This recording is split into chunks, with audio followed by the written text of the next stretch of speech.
Diga para a pessoa que está ao seu lado que o Senhor fale ao seu coração nesta manhã. Vou pedir para o pessoal diminuir os exaustores, por favor. Abra sua Bíblia lá em Provérbios 24. Nós vamos fazer a leitura de 2 versículos apenas, 3 e 4. Provérbios 24, versículos 3 e 4. Mesmo assentados, acompanhem comigo reverentemente a leitura da palavra de Deus, que diz assim: com a sabedoria edifica-se a casa, e com a inteligência ela se firma. Pelo conhecimento se encherão as câmaras de toda sorte de bens preciosos e deleitáveis. Vamos ler juntos? Com a sabedoria edifica-se a casa, e com a inteligência ela se firma.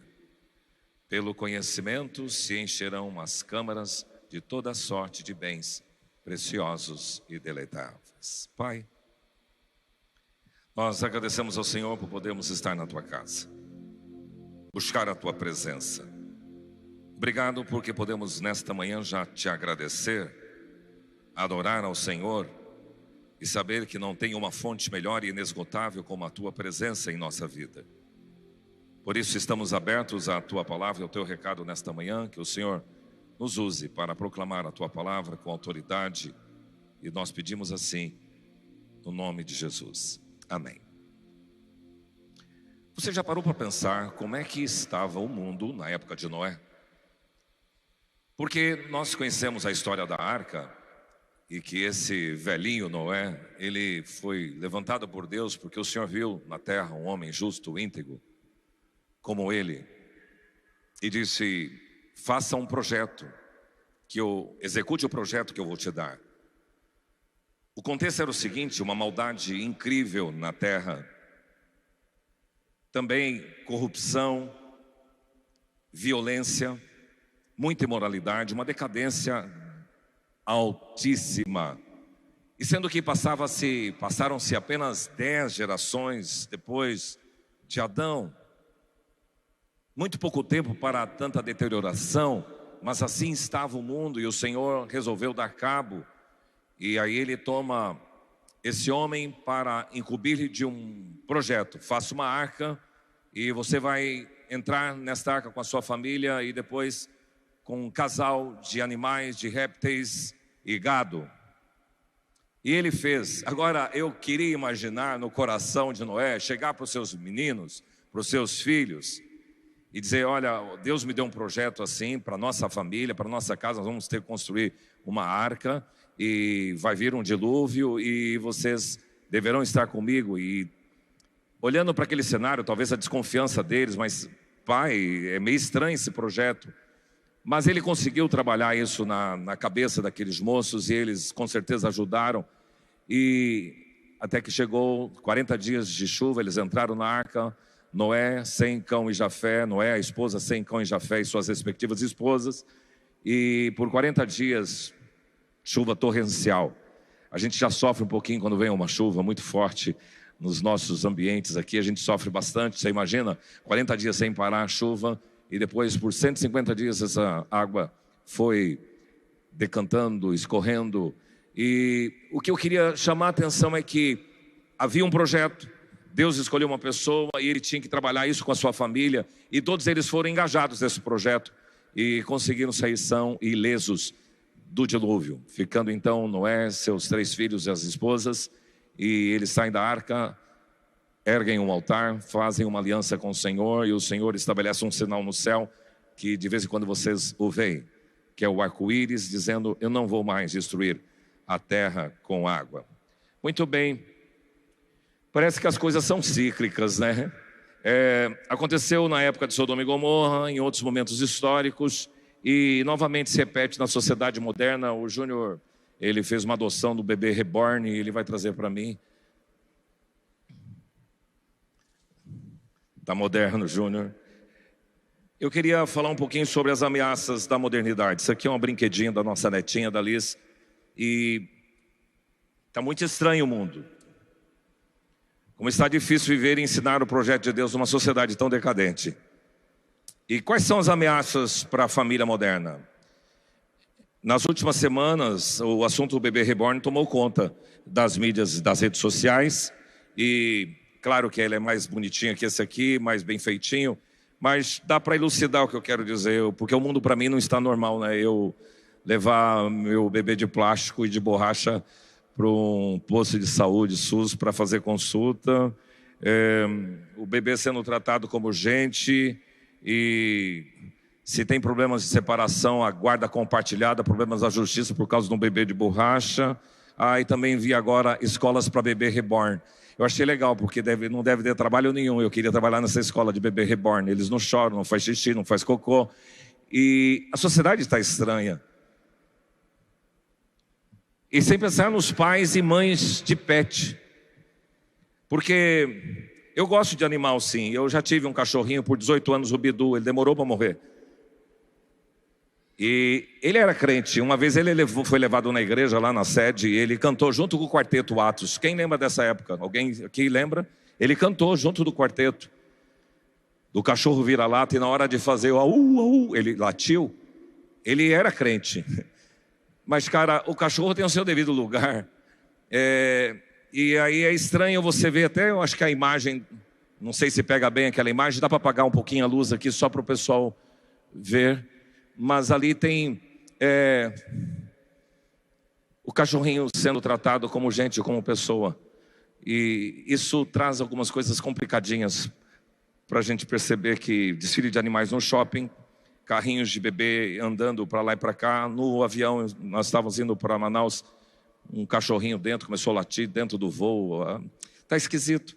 Mas tem os mais esquisitos ainda, que são aqueles que acreditam ser animais. Eu pedi, Júnior, por favor, o pessoal da luz, não tem ninguém aí, só para apagar aquela luz ali, por gentileza.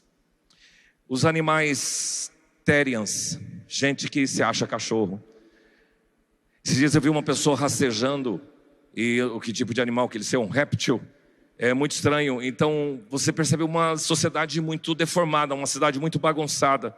E os distúrbios se ampliam. Eu acho que começou com essa ideia de ideologia de gênero, porque biologicamente só existe macho e fêmea, não tem meio termo e outras variáveis. Então as pessoas se sentem no direito agora de se achar cachorro, de se achar homem, de se achar mulher, e se achar macaco, sei lá o que for. Um estudioso diz que isso se chama distopia. Uma sociedade imaginária indesejável ou assustadora. Uma sociedade de degradação ambiental, de crise social. E que alguém já disse, olha, precisa cair um meteoro nesse planeta para as coisas se arrumarem. E outras pessoas e outras coisas que ameaçam a paz e da família. O empoderamento feminino, porque isso foi uma luta de classe algum tempo atrás. Eu achei muito legal, nós estávamos em Israel algum tempo atrás, o nosso guia judeu, ele disse assim, o ônibus deu um problema e a gente teve que descer do ônibus, e falou assim, olha, as feministas desçam, mas as mulheres podem ficar aqui dentro do ônibus. As feministas junto com os homens podem descer para empurrar o ônibus. Mas houve uma luta de classe, de empoderamento feminino, e também muitos homens perderam o seu sentido, e talvez os movimentos que têm surgido hoje até tentam resgatar um pouquinho da masculinidade. Eu confesso a você que eu não preciso participar de nenhum movimento para dizer que sou homem, eu preciso só viver a vida. Eu falo que essa imersão que você possa fazer em qualquer lugar pode trabalhar como curso, por exemplo, design divino, resgata a feminilidade da mulher, como o curso hombridade, resgata a masculinidade, são coisas importantes, mas a gente vê uma sociedade decadente e despersonalizada, e esse é o espírito do nosso tempo. As pessoas preferem o engano do que a verdade, preferem a borracha do que gente, dão mais valor a um pet do que uma pessoa que está na rua. É uma sociedade da ilusão, da fantasia, do prazer, e uma sociedade literalmente doente, que precisa ser colocada no CAPS para ver se tem alguma solução para resolver com essa pessoa. Acabamos de cantar uma canção que nós somos chamados para quebrar os vícios dessa geração. Diga para a pessoa que está ao seu lado, você foi chamado para quebrar os vícios dessa geração. Então nós não podemos nos amoldar. Paulo já declarou isso, não vos conformeis com estes séculos, mas transformai-vos pela renovação da vossa mente. Então por isso é oportuno nesta manhã pensar nessa temática. Até que ele venha, cuide de sua casa. Vamos repetir juntos? Até que ele venha, cuide de sua casa. É uma recomendação que nós como igreja queremos tratar, fechando aqui o mês de maio, trabalhar essa questão da família. No texto que lemos, nós encontramos uma palavra aí, com a sabedoria edifica-se a casa. E essa palavra casa, hebraica, é bait. E essa palavra significa moradia, casa, habitação, mas também lar, abrigo, no sentido de um lugar que abriga uma família, ou os membros de uma casa, um homem, uma mulher, esposo, esposa, filhos. Ou também, às vezes, que nem foi minha casa por muitos anos, uma mãe com filhos, mãe viúva e os filhos. Ou às vezes você com os pais, ou com o pai apenas, ou você com o neto, porque hoje existem várias configurações. Mas eu gostaria que a gente pensasse na essência disso, de como eu posso, no meu clã, na minha formatação familiar, experimentar a bênção do Senhor.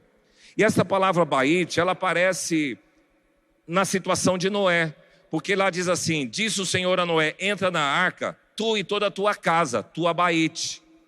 Mas nós vamos encontrar isso também em Josué, quando reúne todo o povo para fazer a escolha. Vocês têm que definir a quem vocês querem seguir. Eu e a minha bait e a minha casa serviremos ao Senhor.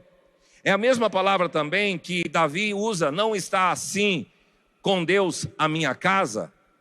A casa no sentido de lar, a minha família. E também um texto muito conhecido que foi escrito por Salomão, o Salmo 127, se o Senhor não edificar a bait, se não edificar a casa, em vão trabalhos que edificam. Então nós estamos falando de bait como sentido de lar, de família, de clã. E o próprio Ezequias recebeu uma ordem dura do Senhor: põe em ordem a tua casa, porque amanhã morrerás. Põe em ordem a tua bait, a tua casa, porque amanhã morrerás e não viverás. Então até que ele venha, cuide de sua casa. Cuidar é zelar, é proteger, é prover, é preservar, é se responsabilizar por algo ou por alguém com atenção, carinho e responsabilidade. Deus te confiou esta casa, Deus te confiou esta família. E é incrível que a gente vê coisas absurdas acontecendo. Por exemplo, eu já vi na história, aqui dentro da nossa comunidade de fé, filhos adolescentes crentes em Jesus, mas de repente seduzidos por algo, chutam princípios, dão as costas para Deus, dão as costas para a família, para os pais, e vão se aventurar no mundo. E talvez aquela pergunta de Paulo à igreja da galáxia faz sentido: quem te fascinou? Porque é assim que o Satanás tem agido na juventude, em crianças que estão sendo seduzidas e fascinadas por algum encantamento.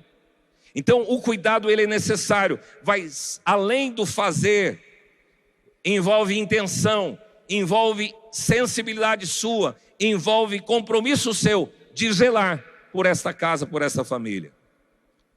O cuidado está intrínseco na organização da família. Eu percebo que Paulo faz menção em dois momentos, numa das cartas, ou em duas cartas, sobre o cuidado. Por exemplo, ele menciona a igreja de Corinto: mas o que casou cuida das coisas do mundo, de como agradar a esposa. Então ele está dizendo: eu exerço o ministério, e se você quiser exercer o ministério, é melhor que não se case, porque quem casa tem que cuidar da casa, tem que cuidar da esposa, tem que cuidar dos filhos. Mas Paulo também escreve à igreja de Éfeso, dizendo assim, sobre Jesus e o relacionamento dele com a igreja: porque ninguém jamais odiou a própria carne, antes a alimenta e dela cuida, como também Cristo faz com a igreja. Então o cuidado está intrinsecamente relacionado no ambiente familiar. Não tem como ter família sem ter zelo, sem ter cuidado. Então cuide da sua casa. Agora, nesse texto nós vamos encontrar três palavras que parecem iguais, mas não são iguais. Ele usa sabedoria, inteligência e conhecimento. Repita comigo: sabedoria, inteligência e conhecimento. Elas são distintas, em cada uma tem o seu papel. Elas têm, no sentido hebraico, significados e nuances diferentes, e o versículo mostra que cada um contribui de maneira única na construção de uma vida estável e rica. E você precisa, para cuidar da sua casa, de sabedoria, de inteligência e de conhecimento. E a gente vai perceber que existe uma função. A primeira, sabedoria é para trazer firmeza em casa. Com a sabedoria, a casa se estabelece, se firma. Com a inteligência, ela se mantém. E a terceira, com o conhecimento, ela prospera. E são esses 3 tópicos que eu quero pensar com vocês sobre esse cuide de sua casa. Em primeiro lugar, a sabedoria para edificar. Vamos dizer juntos? Sabedoria para edificar. O conceito de edificar, talvez o mais comum para todos nós, é na construção civil. E eu gosto dessa área. Eu tive uma formação técnica em construção civil e gostava de ir para o canteiro de obras. Ainda gosto de ir para o canteiro de obras. Ainda mais quando a obra é bonita, quando as pessoas são cuidadosas, os pedreiros, os serventes e todos aqueles que estão envolvidos, o engenheiro, são zelosos com o ambiente de construção. E o conceito de edificar é no sentido de construir, de erigir, de instituir, de constituir. A palavra hebraica usada aqui é baná, e abaná significa atitudes, a formação de um lar. São gestos que você utiliza para a constituição de uma família. E aqui é gostoso perceber que o Salmo 127, que também é de Salomão, que fala da casa, a mesma palavra para bait, ele vai usar também para edificar. É a palavra que significa isso. Então, se o Senhor não edificar a casa, é a mesma palavra do texto aqui de Provérbios. É a mesma palavra que Salomão também utiliza para dizer: a mulher sábia edifica a sua casa. A mulher sábia constrói, institui e ergue a sua casa. Também o texto de Provérbios: cuida dos teus negócios lá fora, apronta a lavoura do campo, e depois vem e edifica e constrói a sua casa. Agora, que ações e atitudes eu posso ter imbuído de sabedoria para edificar? Uma delas é a decisão de estabelecimento de uma aliança. Nós fomos chamados para quebrar os vícios dessa geração. Meu irmão, minha irmã, nas Escrituras Sagradas é importante, quando a pessoa decidir casar, que obedeça ao princípio de Gênesis, do Evangelho e de Paulo. Por isso deixa o homem, pai e mãe, se une a sua mulher e serão os dois uma só carne. Não é transa, engravida, vai viver junto e lá na frente regulariza. Isso é vício dessa geração. A ordem é deixar, então você já tem um pouco de autonomia para sustentar uma casa, unir, oficializar esse casamento numa instituição civil, buscar a bênção da aliança e depois transar. Uma só carne. É esta abordagem bem aberta. E vocês têm que trabalhar isso de forma muito clara com seus filhos. Então, se você quiser edificar uma casa que não vai ter problema, já começa certo. Já trabalha com esse projeto de assumir um compromisso de aliança com o seu cônjuge. Porque aliança é compromisso. Eu estou decidindo casar com você, amar você e cuidar de você. E é uma aliança firmada em amor, não um amor que só absorve, mas um amor que cede. É um amor que concede, é um amor que se sacrifica em prol do outro.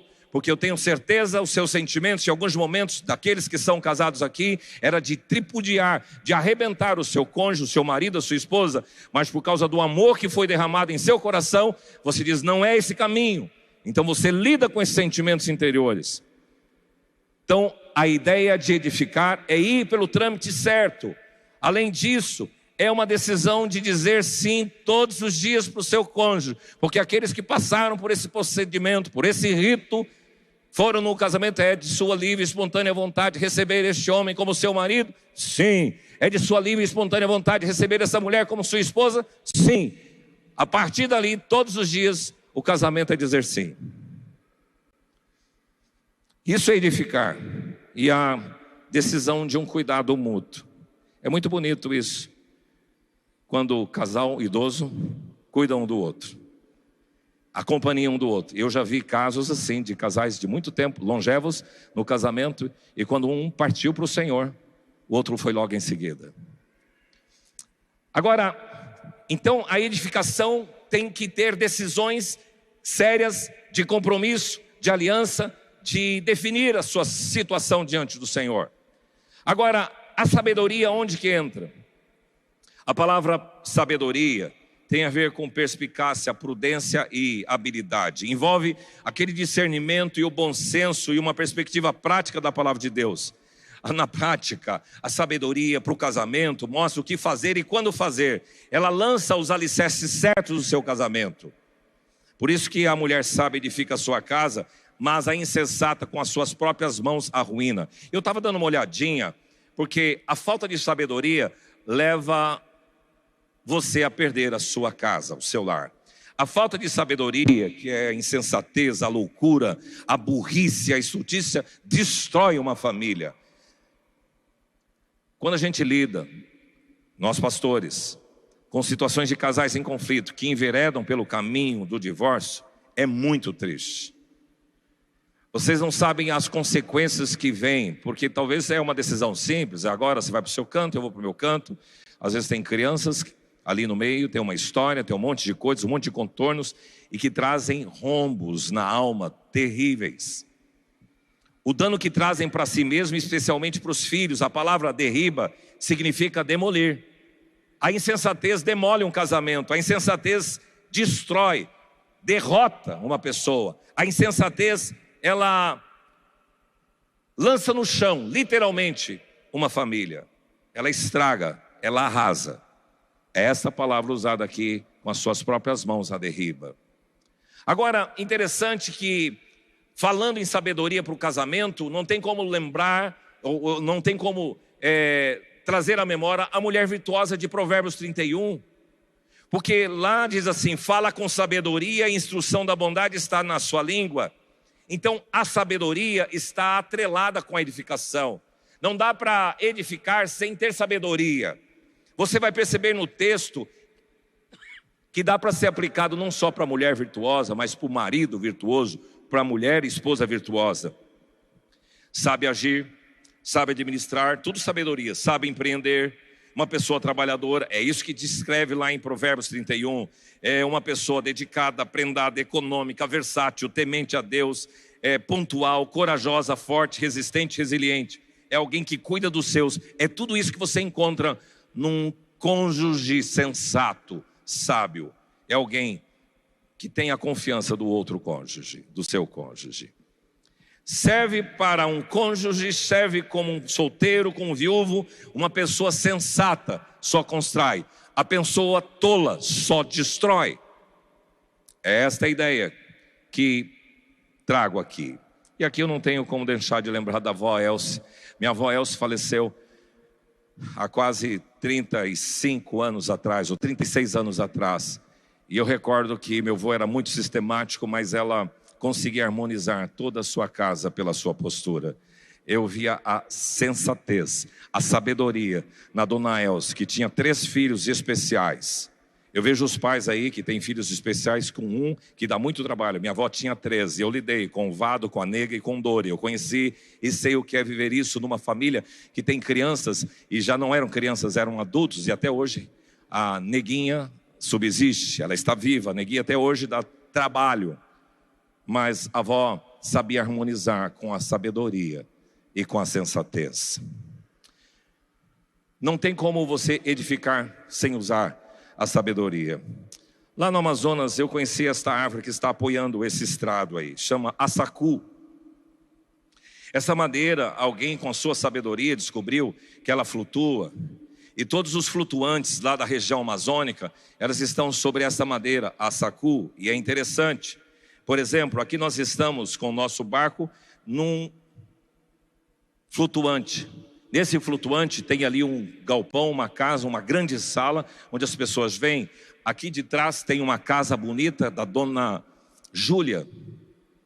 Ela tem uma despensa, ela tem uma venda ali. As pessoas vêm e atracam os seus barcos ali para comprar. Aquela senhora me chamou muita atenção pela sabedoria que ela tem. Vocês precisam ver a organização da casa dessa mulher. Você precisa ver o estoque da venda dessa mulher. Sr. Ferreira, seu esposo e dona Júlia.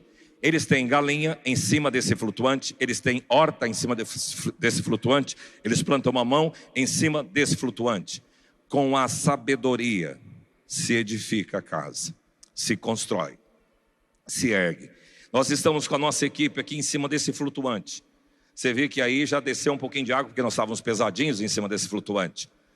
Mas a sabedoria de alguém que um dia descobriu que esta árvore, lá da Amazônia, que dá em lugares banhados, ela consegue flutuar, e os flutuantes de toda a Amazônia são colocadas em cima desta árvore. Sabedoria para edificar. O próprio Senhor Jesus diz: olha, quem ouve a minha palavra e a pratica é semelhante a um homem sensato, sábio, que construiu a sua casa sobre a rocha. Mas quem ouve a minha palavra e não pratica é semelhante a um homem estulto, que construiu a sua casa sobre a areia. E tanto para a casa sobre a rocha como para a casa sobre a areia vieram os ventos fortes, vieram os rios e a chuva sobre o telhado e deram com força contra aquela casa. Mas a que foi construída sobre a rocha, a sabedoria, ela permaneceu. A que foi construída sobre a rocha, sobre a areia, ela ruiu. A da rocha permaneceu. Há uma relação entre sabedoria e a edificação. Paulo inclusive diz: cada um veja como edifica. Se você construir sobre o fundamento ouro, prata, você usa pedras preciosas, madeira, feno e palha. Mas um dia todas essas coisas vão ser queimadas, e cada um tem que ver como edifica. Ai daquele que edifica a sua casa com injustiça e os seus aposentos sem direito. Então aquele que ele venha, cuide da sua casa. Sabedoria para edificar. Mas a segunda palavra, a expressão que Salomão utiliza: se com a sabedoria se constrói uma casa, com a inteligência ela se firma. Repita comigo: com a inteligência ela se firma. E aqui nós vamos entrar num outro viés. Eu queria pensar um pouquinho sobre firmar. O conceito de manter a sua casa, de firmar a sua casa, é de permanência, é de durabilidade, tem a ver com consolidação, tem a ver com manter uma casa estruturada e continuar até o fim. Olha, queridos, começar projetos é fácil, difícil é manter. Nós temos uma experiência hoje missionária em 2 lugares. Uma que é no Pantanal e outra na Amazônia. No Pantanal nós atendemos os ribeirinhos, mas depois a gente não tem gente que dá continuidade lá no Pantanal. A permanência, a firmar, o firmar que esse texto está dizendo. Na Amazônia nós visitamos 4 lugares onde nós temos gente da IPI que vão dar sequência. O Lago do Cacau tem um casal que é missionário lá. No Amatari nós temos um casal que é missionário lá. Então você faz um trabalho de campo, atende médico, dentista, e você faz o evangelismo, trabalha com as crianças, mas vai dar sequência. Não adianta fazer um trabalho, ir lá, distribuir cestas, atender, atendimento odontológico, é bom, mas você não firma, não vinga esse trabalho. Esse é o mesmo paralelo para a nossa casa. Fazer um casamento, uma cerimônia bonita, é fácil. Difícil é manter o casamento. Eu já participei de casamentos lindos.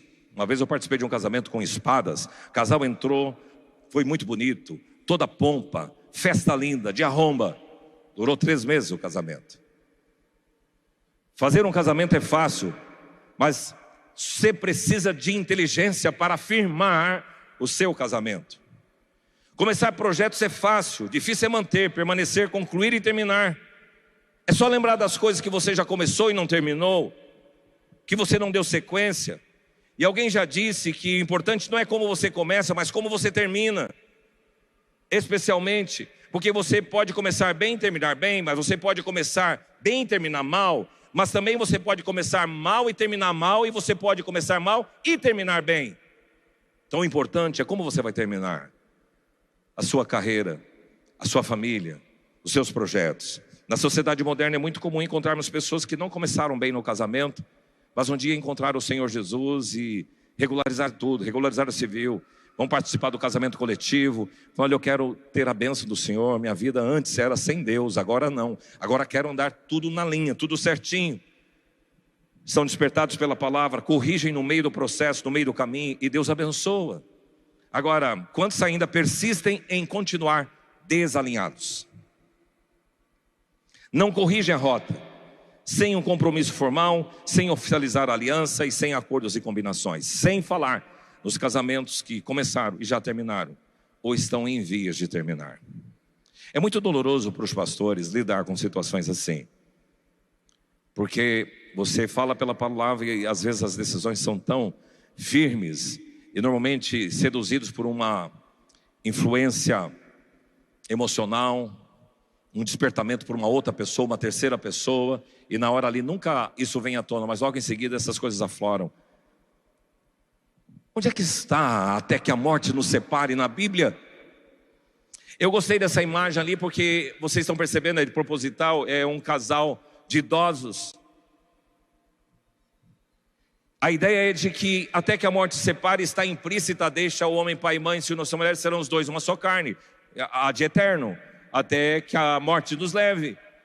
A própria palavra do Senhor Jesus, dizendo em Marcos 10:9, porquanto que Deus uniu, não separe o homem, então não é para terminar. E Paulo escreve em Romanos 7, versículo 2, a mulher casada está ligada pela lei ao marido enquanto ele vive, mas se o marido morrer, ele está livre da lei do marido. Então, está implícita para mim, até que a morte vos separe, está aí. Meu irmão, deixa eu dizer uma verdade para você, talvez a gente recebe muitas pessoas aqui, e você não entende o casamento como outro, homem e mulher. Meu amigo, casamento entre homem, mulher e mulher não é casamento. Não é um casal, é um par. E você precisa, tanto quanto aquela pessoa que comete roubo, comete adultério, comete prostituição, você que comete homossexualismo, você precisa mudar de vida e mudar de postura, e você tem a mesma chance dos prostitutos, você tem a mesma chance dos ladrões, você tem mesmo a chance dos adúlteros de deixar a sua homossexualidade. De forma muito aberta, nós nos posicionamos assim, então nós podemos receber você aqui na igreja, sim, mas para você se posicionar em Jesus, você tem que abandonar o roubo, você tem que abandonar o tráfico, você tem que abandonar as drogas, você tem que abandonar a prostituição, você tem que abandonar o adultério, você tem que abandonar o homossexualismo, tal igual aos demais. Então não é uma coisa direta a você, é mais amplo do que você imagina. Então, de acordo com os princípios cristãos, o casamento precisa ser mantido. Então busque ajuda, se você está com dificuldade, faça correções, peça intervenção divina, mas continue firme nesse propósito de aliança que você um dia assumiu com o seu cônjuge. A perseverança é uma atitude. Eu gosto muito da virtude da perseverança, porque eu admiro aquelas pessoas que continuam sempre na toada e vão até o fim. Paulo, ele encerra sua carreira dizendo, combati o bom combate, acabei a carreira e guardei a fé. Ele conseguiu chegar. João Gabriel, esses dias ele fez uma corrida, ele está treinando para essas triathlon. Ele disse, pai, esses dias sofri muito. Há 2 domingos atrás, ele estava em Curitiba participando, falou, sofri cãibra, sofri dor. E queria desistir, angústia, mas eu consegui concluir. Falei, parabéns, isso é bom. Em tudo que você for fazer na vida, persevere. As coisas não vêm de forma simples.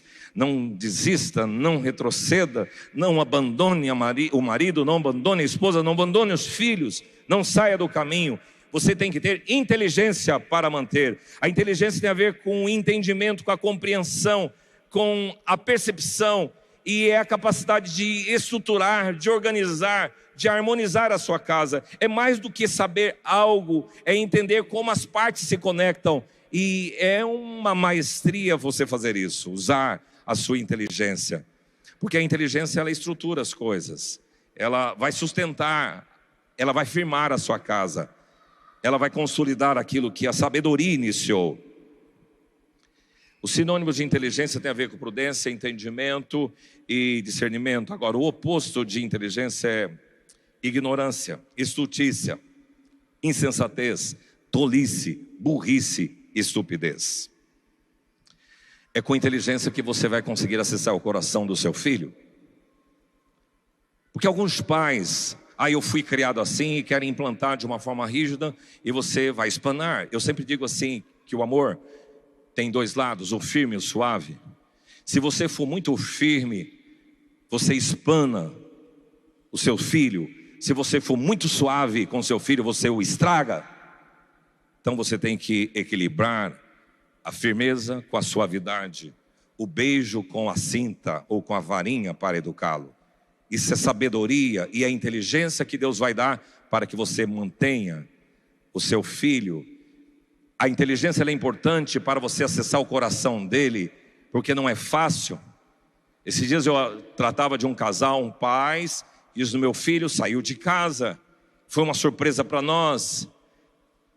Nós precisamos da inteligência para manter e para equilibrar. E por fim, vamos repetir para gravar isso na mente: cuide da sua casa, sabedoria para edificar, inteligência para manter e conhecimento para prosperar.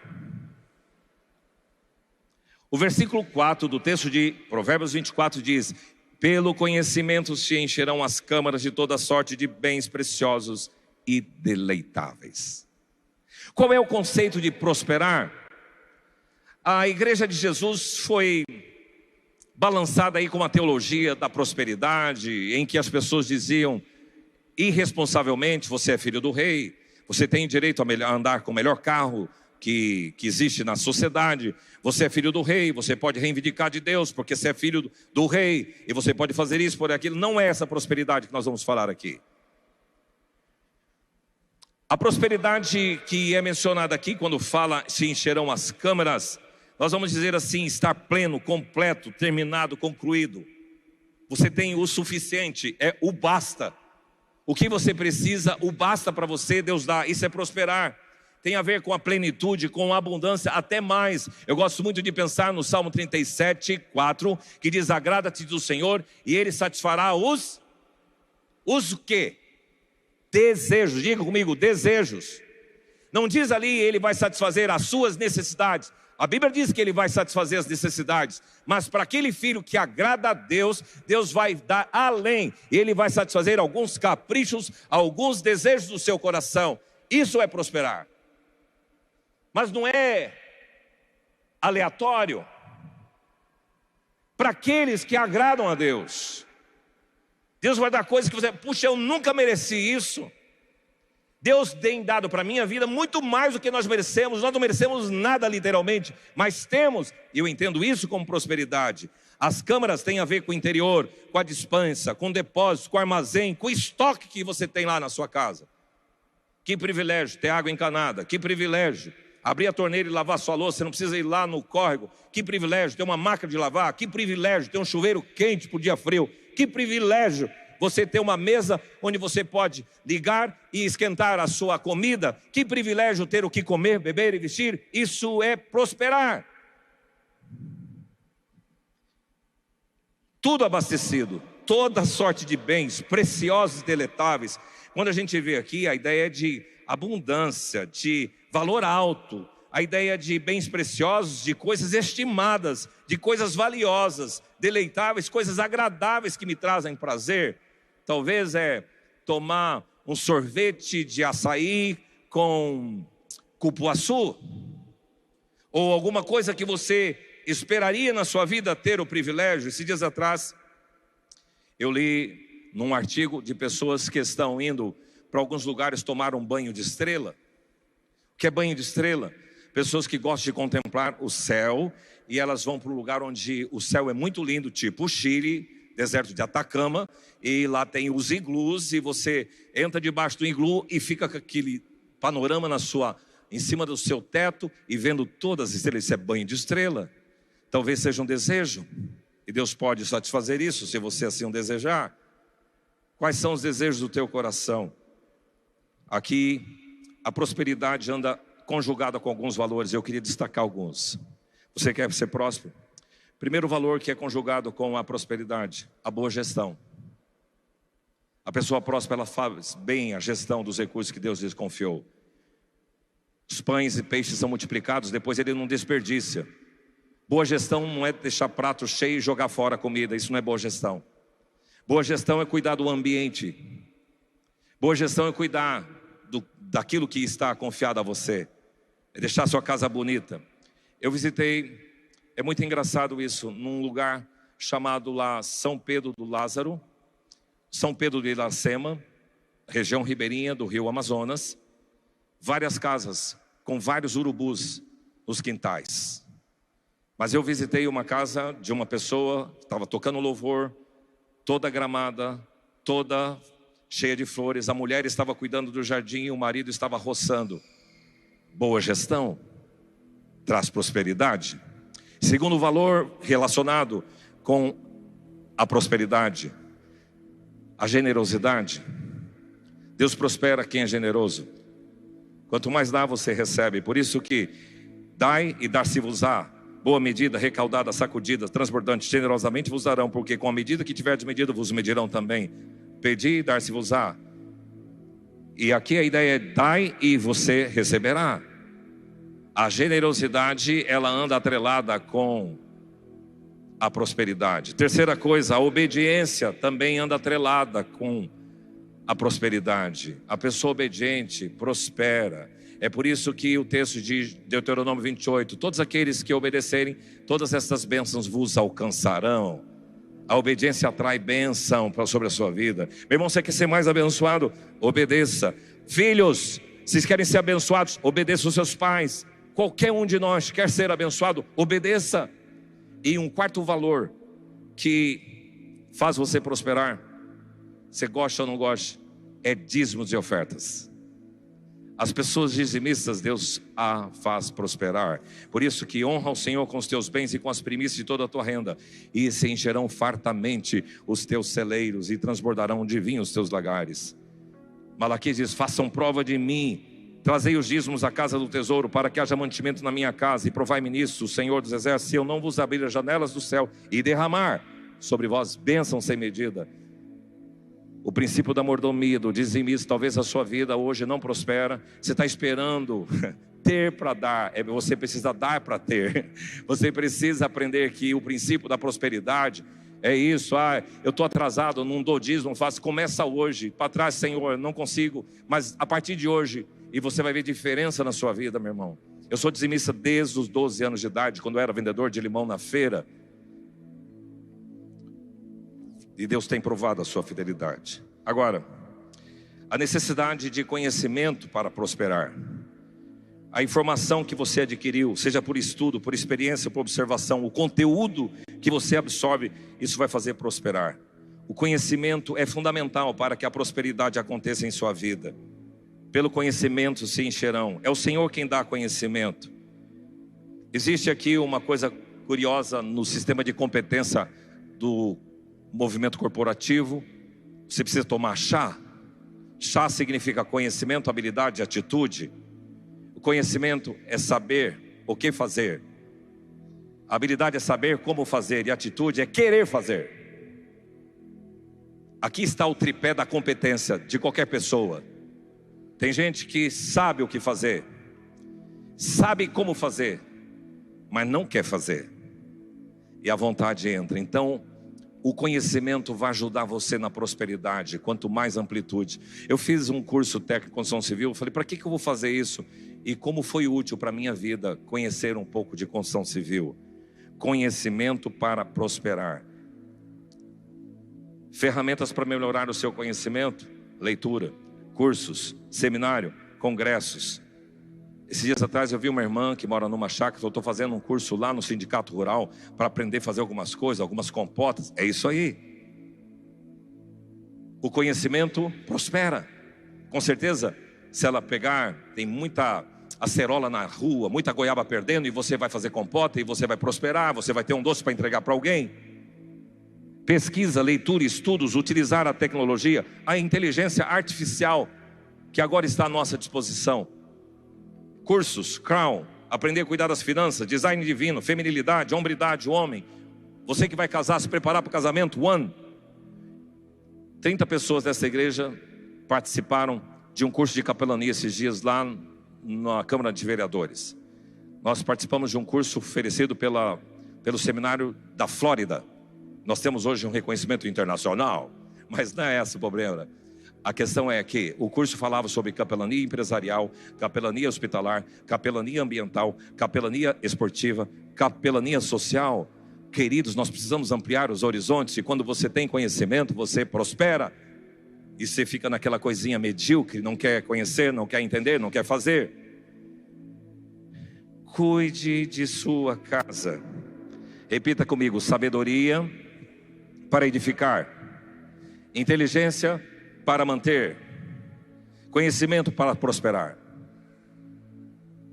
Que Deus te dê sabedoria, inteligência e conhecimento, que você consiga edificar a sua casa, manter a sua casa e prosperar na sua casa.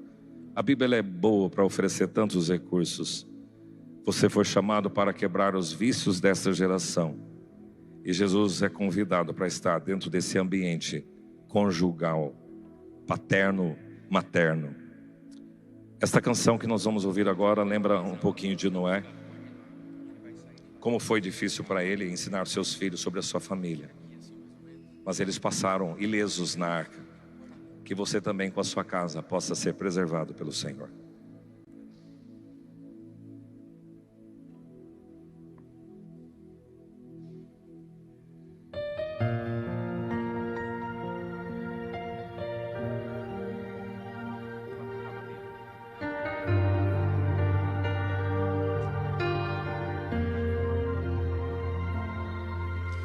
Como foi difícil para Noé ensinar seus filhos, sua família, como acreditar em um projeto tão grande, sendo impossível aos olhos humanos. Mas a família em unidade acreditou, o ajudou e na arca entrou. Que projeto lindo de um arquiteto para a salvação de uma família. Deus deixou o exemplo, temos que aprender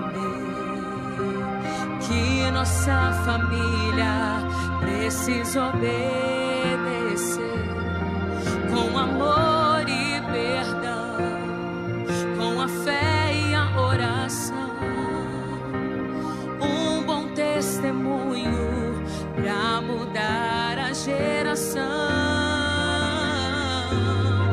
Eu vou ganhar minha família e juntos vamos alcançar o céu,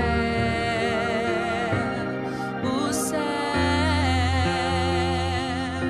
Eu vou ganhar minha família e juntos vamos alcançar o céu, o céu.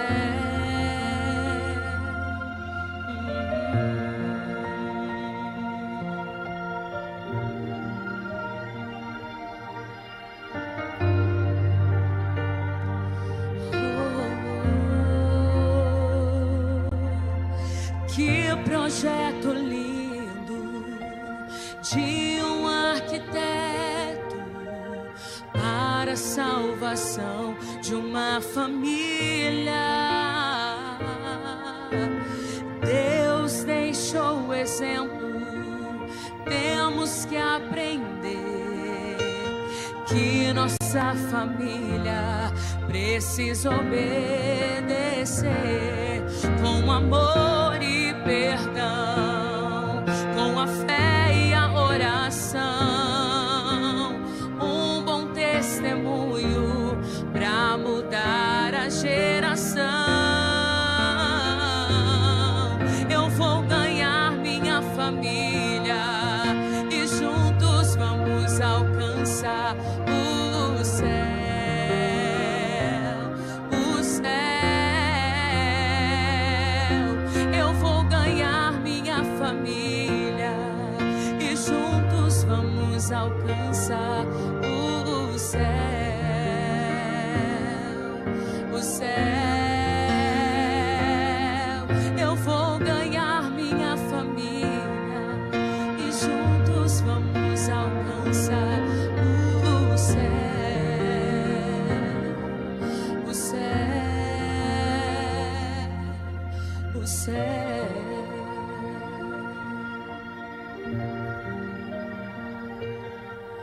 O céu.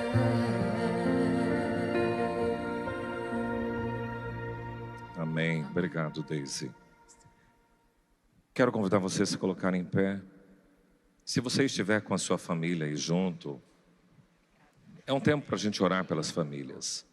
Se você estiver sozinho, alguém que perceber alguém sozinho, traz essa pessoa para perto, por favor, para a gente ter um tempo de oração.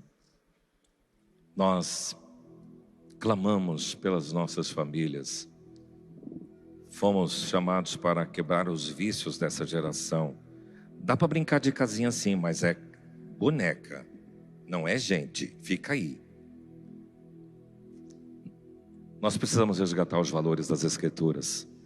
Hoje você aprendeu alguns deles, que você leve para sua casa. Deus, me dá sabedoria para edificar, me dá inteligência para manter, continuar firme, e também me dá conhecimento para prosperar. Eu sei que vocês querem prosperar, querem manter e querem edificar firme no alicerce que é o Senhor. Vamos orar. Pai, nós estamos aqui, a tua igreja está aqui reunida, e no nome de Jesus, não teria a igreja se não tivesse as famílias, que é o projeto do Senhor. E no nome de Jesus nós estamos aqui, clamamos, fortalece cada lar aqui representado. O Senhor que não apenas ouve a oração, mas o Senhor vê, o Senhor tem visto cada situação. E Pai, venha em favor de cada querido, de cada querida aqui, Senhor, com seus lares aqui representados em nome de Jesus. Nós clamamos para que a Tua palavra possa permanecer no coração e também, Senhor, ser vivida por cada um em nome de Jesus, para a honra e glória do Teu nome, Senhor. Amém.